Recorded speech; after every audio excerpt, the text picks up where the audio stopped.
Pada kesempatan kali ini kita akan belajar mengenal ain. Waktu itu sebenarnya kita sudah membahas kitab ini. Nah, kalau yang Maradus Sahir itu disertasinya guru kami, Syekh Dr. Sa'ad Said Ahmad Abduh.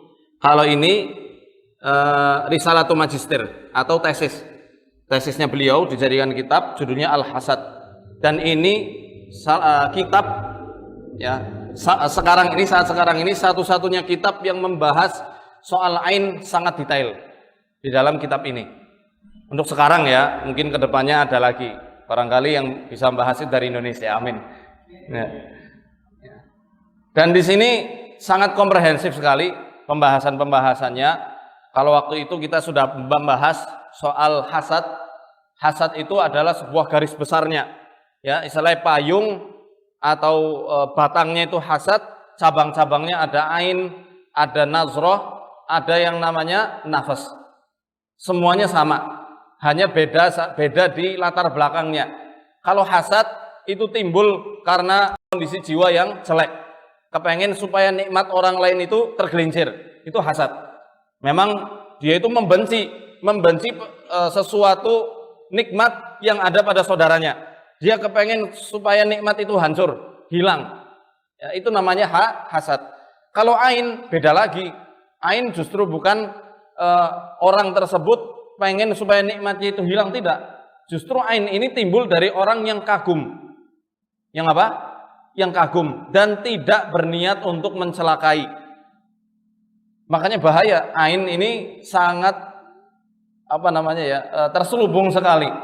Karena sifatnya yang sangat halus, bisa terluncur dari siapapun orang yang ada di sekitar kita. Bisa dari sahabat karib, bisa dari saudara kandung sendiri. Misalnya saudaranya habis punya prestasi ranking 1 misalnya. Dia secara otomatis sebagai seorang kakak atau adik ya, atau tantenya, omnya memuji. Wah, kamu pinter ya, hebat banget. Dia langsung tiba-tiba ngedrop, nggak bisa belajar sama sekali. Ngeblank pikirannya, linglung. Di tingkat yang parah dia langsung pingsan, jatuh sakit dengan sakit yang parah, bahkan na'udzubillah bisa sampai meninggal. Makanya dalam sebuah hadis riwayat Bukhari dikatakan, "Aktsaru man yamutu min ummati ba'da qada'illahi wa qadarihi bil ain." Kebanyakan yang meninggal di umatku setelah qada dan qadarnya Allah adalah lantaran penyakit ain. Ya. Kalau nafas itu apa? Nafas adalah sebuah bencana yang timbul karena kekaguman terhadap nikmat Allah yang ada pada dirinya sendiri. Ini ada kisah yang menarik yang ditangani oleh Syekh kami ketika di Mesir.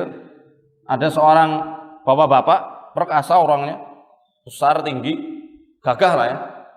Tapi mohon maaf, impoten. Ya, wawu, nggak bisa jadi alif. Wawu terus. Yang paham aja.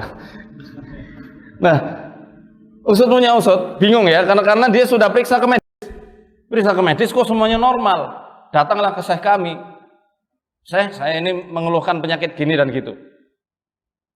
Nggak bisa, tegang gitu. Beliau melihat ada tanda cabang-cabang dari hasad itu.